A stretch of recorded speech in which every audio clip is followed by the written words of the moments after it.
मोअज़्ज़िज़ ख़वातीन व हज़रात, दास्तान गोई की आज की इस नशीस्त में आपका खैर मक़दम है।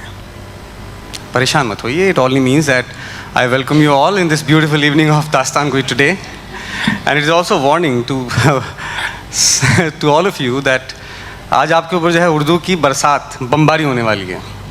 लेकिन इसके बावजूद ये बात मैं आपको तयशुद कह सकता हूँ कि अगर आप थोड़ा सा मेरे साथ जुड़ के चलेंगे, so I'm sure that you will be able to appreciate it.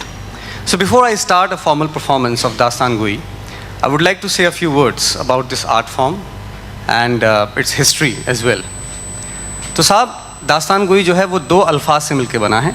दास्तान जिसका मतलब है किस्से कहानियाँ, जैसे कि आप सब जानते हैं, और गोई, द वर्ड गोयम in Persian means to speak, to say. तो कहानी को कहने, सुनने और बयान करने का जो हुनर है उसको दास्तान गोई कहा गया है। So this particular art form it definitely has some Arabic and Persian roots. In fact, the protagonist of the story, the most popular story, which is referred to as दास्तान अमीर हमज़ा। दास्तान अमीर हमज़ा क्या है, इस पर मैं 2 मिनट बाद आऊँगा। पहले मैं आपको इसकी थोड़ा हिस्टोरिकल एक बैकग्राउंड आपको बताता चलूँ। But this particular art form called दास्तान गोई, it originated in Persia. वैसे तो हमारे हिंदुस्तान जन्नत निशान में कहानी सुनने और सुनाने की परंपरा इतनी ही पुरानी है जितनी हमारी तहज़ीब। आप वेदों की बात कीजिए, आप उपनिषदों की बात कीजिए, आप जातकों की बात कीजिए, आप रामायण और महाभारत की बात कीजिए, तो हमारे पास एक लंबी फहरिस्त है कि जहाँ पे कहानियाँ जो हैं वो हमारी तहज़ीब, हमारे कल्चर और हमारी संस्कृति का, जिसे हम कहते हैं, एक अभिन्न अंग रहा है। So to say that the दास्तान गोई as an art form is not Indian will be historically a misrepresentation, and the reason that it is true that it originated in Persia, but you see when it came to India, it has just 2 elements in it. It had razm and bazm. Razm is warfare, right, and bazm is shringar जिसको हम बोलते हैं, love. But when it came to India, there were 2 more components that were added into it. One of them was साहिरी। साहिरी मतलब sorcery, magician, जादूगर, right, और sorcerer यानी कि साहिर, जादूगर। And the second element which was introduce in it was trickery. So they were tricksters, अय्यार्स। आप लोगों में से कितने लोगों ने चंद्रकांता संतति नाम का जो एक धारावाहिक है वो देखा है? तो उसमें एक यक्कू अय्यार हुआ करता था ना। तो साहब, मैं आपको बताता चलूँ कि चंद्रकांता संतति जो है वो दास्तान अमीर हमज़ा का ही एक अडेप्टेशन है, राइट। अब आपको बताता हूँ उसकी तारीख़ के बारे में। तो ये this particular art form it came into India with the advent of the Mughals, and बादशाह Akbar was a great patron of this particular art form. उन्होंने तो एक बड़ा अनोखा काम किया। उन्होंने क्या किया कि दास्तान Amir Hamza, which was the most popular से दास्तान रिपर्टुआ, what he did, he asked his painters to create folios, to make paintings, right? So what he would do, he will ask the dastan gois. A dastan goi is the one who does dastan goi. So what what would happen is that the dastan go would sit at the top of these folios. So these folios will revolve beneath the dastan go. So it was kind of a proto television which Akbar was able to conceive. So a dastan go would sit at the top. And those depictions from Dastan Amir Hamza in the form of paintings will revolve like this. And we have accounts from Mirza Ghalib. So Mirza Ghalib अपने एक ख़त में लिखते हैं कि साहब, अगर आप मुझे फ्रांसीसी शराब का एक खंबा और तिलिस्म और दास्तानी अमीर हमज़ा के 2 दफ्तर दे दें तो मुझे जन्नत की कोई ख्वाहिश नहीं है।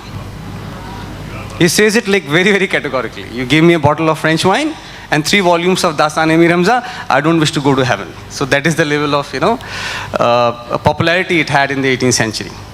और मिर्ज़ा गालिब ये भी लिखते हैं कि कैसे हर जुमेरात को, हर थर्सडे को ये दास्तान को जामा मस्जिद की सीढ़ी पर बैठ के दास्तान अमीर हमज़ा सुनाते थे। और ये दास्तान जो है वो दिन, हफ्तों, महीनों और सालों तक जाती थी। इतना ज़्यादा इसका रिपर्टुआ था। लेकिन हुआ ये कि अंग्रेज़ों की आमद के आने के बाद हम देखते हैं कि हालात बदले। कहानी, नॉवल, इन सब को जो है तरजीह दी गई।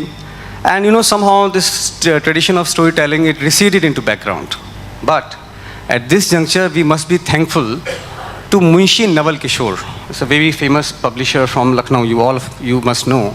So actually he anticipated, he realized that this art form is going to perish. So what he did, he asked all these Dastan Gos to sit in front of the scribes. So these Dastan Gos will, tell stories, and these scribes would, note it down. And now I'm going to share a very, very unique information with you, that when all these stories from Dastani Amir Hamza were compiled, there were 46 volumes of it. And each volume is comprised of 1,000 pages.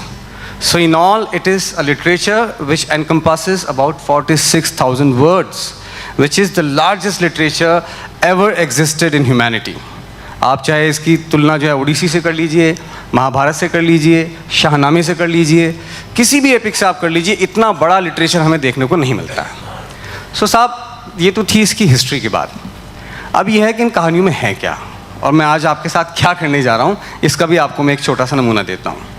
तो दास्तान अमीर हमज़ा में जो कहानियाँ हैं, दास्तान अमीर हमज़ा में जो 46 volume हैं, और इन 46 वॉल्यूम्स में जो है अलग अलग तिलिस्मों का जिक्र है। तिलिस्म, सो तिलिस्म is a world, is a magical world where what you see does not exist and what exist you can not see. So this is what you call तिलिस्म। तो इस दास्तान अमीर हमज़ा की 46 वॉल्यूम्स में अलग अलग तिलिस्मी दुनियाएँ हैं, और इन तिलिस्मी दुनियाओं में लड़ाई हुई है, लड़ाई चल रही। लड़ाई किसके बीच में है? अय्यारों और साहिरों के बीच में। अभी तक आपको क्लियर हो गया होगा कि साहिर क्या होता है? जादूगर। अच्छा, जादूगर जो है वो इंसान नहीं है, वो आग के बने हुए हैं, वो झूठे भगवानों की परस्तिश करते हैं, पूजा, झूठे भगवानों की पूजा करते हैं, इविल का साथ देते हैं, इसीलिए वो हमारी कहानियों के विलन हैं। सो साहिर, sorcerers are basically the villains of our stories. और जो अय्यार हैं वो हमारे जो हैं हीरोज़ हैं। वो हमारे हीरोज़ इसलिए हैं कि दास्तान अमीर हमज़ा के जो प्रोटैगनिस्ट हैं, दास्तान अमीर हमज़ा के जो प्रोटैगनिस्ट हैं अमीर हमज़ा हैं। He's a character from Arabic history, and is basically he is a historical character, but the stories are completely fictitious.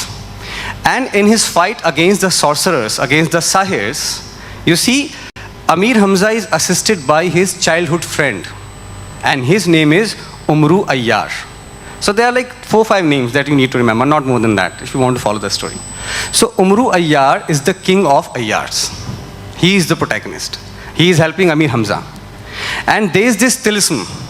There is a tilism called तिलिस्म होशरुबा। तिलिस्म होशरुबा मतलब एक ऐसा तिलिस्म कि जो आपके होश उड़ा दे।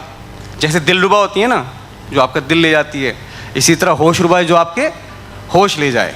सो तिलिस्म होशरुबा जो है वो एक तिलिस्म बनाया है साहिरों ने, जादूगरों ने। ये जितने भी तिलिस्म बनाए गए हैं, all of them have been created by sorcerers. And the plot of the story is very very simple. You see, Umru Ayyar, the king of Ayyars, he enters different tilisms and he fights with these sorcerers. And every tilism has, one big king. So the king of sorcerers of Tilism Hoshruba is Afrasiab, right? So there is a tilism called Tilism Hoshruba, and the king of this Tilism Hoshruba is Afrasiab.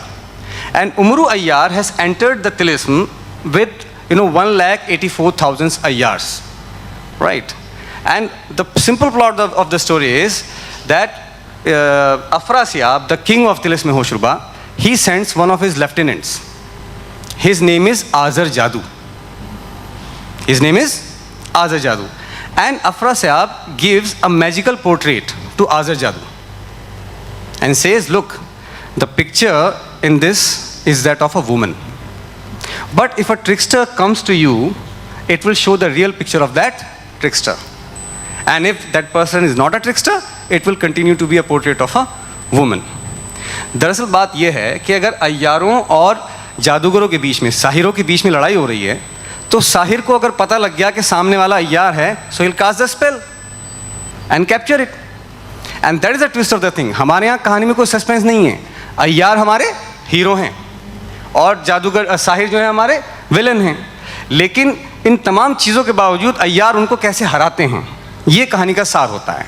अब अय्यारों को जादू करना तो आता नहीं है, लेकिन अय्यार जो हैं वो छल, मकर, फरेब, cheating, deceit, through all these means they are able to overcome the sorcerers. अब यहाँ पे उमरू अय्यार अपने 3 साथियों के साथ अंदर दाखिल हुआ है। वो 3 नाम मैं आपको बता देता हूँ। एक तो उमरो यार खुद हो गया, फिर एक दूसरा यार उसका साथी है, उसका नाम है ज़िरगाम शेरदिल। फिर उसका एक तीसरा साथी है बर्क फिरंगी। वो इसलिए कि वो इंग्लिस्तान के तिलिस्म में उसके साथ लगा था। वो तिलिस्म इंग्लिस्तान ऐसा है कि वहाँ जो जाता है अपने आप अंग्रेज़ी बोलना शुरू कर देता है। अब ये अय्यार जो हैं, इनकी ख़ास बात यह है कि जिसकी भी शक्ल ये देख लें एक बार, वैसी शक्ल बना देंगे। जो लैंग्वेज इन्होंने एक बार सुन ली, वही लैंग्वेज में बात करना शुरू कर सकते हैं। ये कभी औरत बन जाएंगे, कभी मर्द बन जाएंगे। तो इस कहानी में उमरो अय्यार जो है वो एक साहिर बन के आता है। जब आज़र जादू पकड़ने के लिए आता है तो अफरासियाब, जो बादशाह है अफरासियाब, वो आज़र जादू को कहता है कि तुम जाके इन अय्यारों को, उमरो अय्यार और इसके साथियों को पकड़ के लेके आओ। अब ये पकड़ने के लिए जाता है तो सबसे पहले उमरो अय्यार आता है अपना भेष बदल के। वो आता है एक साहिर बन के। साहिर मतलब जादूगर, सॉर्सरर। अब लेकिन वो पकड़ा जाता है। उसके बाद फिर उसका साथी आता है ज़िरगाम शेरदिल, वो भी पकड़ा जाता है। फिर तीसरा साथी आता है बर्क फिरंगी, वो एक औरत बन के आता है, वो भी आएगा, भी आप देखेंगे, वो भी पकड़ा जाता है। उसके बाद जो चौथा साथी है जिसका नाम है मेहतर किरा, वो आके आज़र जादू को मार देता है। अब आप कहेंगे सर आपने तो क्लाइमेक्स पहले ही बता दिया। तो इस पर मैं आपको कहना चाहूँगा हमारी कहानी में सस्पेंस कुछ नहीं है, कोई सस्पेंस नहीं है। It is basically an art form that evokes different kind of emotions in the process. So it's basically the performativity rather than the plot और द स्टोरी ऑफ इट। बस कहानी का सिरा पकड़ के रखिएगा कि अय्यार हमारे दोस्त हैं और हीरो हैं, और जो साहिर हैं वो क्या हैं, विलेन हैं। साहिर करता है सहर, सहर मतलब जादू, और जैसे उसने जादू किया अय्यार पकड़ा गया। अब बगैर पहचाने वो कैसे इन जादूगरों को, इन साहिरों को हराते हैं, ये इस कहानी का लब्बे लुबाब है जिसे हम कहते हैं। That is the gist of this entire story. तो साहब 2 मिनट दीजिए और हम जो है जाते हैं। एक चीज़ आपसे मैं कहना चाहूँगा कि अगर इस पूरी दास्तान में अगर आपको कोई बात समझ में आए या आपको ऐसा लगे कि आप अपनी कुर्सी से 2-4 इंच मतलब ऊपर चले गए हैं, तो हमारी उर्दू ज़बान में एक लफ्ज़ है 3 हरफों का, जिसे क्या कहते हैं, वाह। तो साहब खुल के दाद दीजिए। अगर आप दिलचस्पी दिखाएंगे तो मेरी हौसला अफजाई होगी और मुझे भी कहानी सुनाने में मज़ा आएगा। तो साहब आज की कहानी के में जो है सबसे पहले जो शुरुआत होती है वो होती है साकी नामा से। साकी मतलब it's an ode to the bartender. The English translation would spoil it completely, right? So not the bartender. यहाँ पे साकी का मतलब यह है कि जो अपनी ज़बान की खूबसूरती और बयान का जादू और नशा लोगों में बिखेरता है। तो ये शुरुआत वहाँ से होती है। उसके बाद there is a description of तिलिस्म होशरुबा, कि भाई अफरासियाब इतना बड़ा बादशाह है, उसका तिलिस्म कैसा होगा, है ना। और उसके बाद फिर आपकी कहानी शुरू होती है।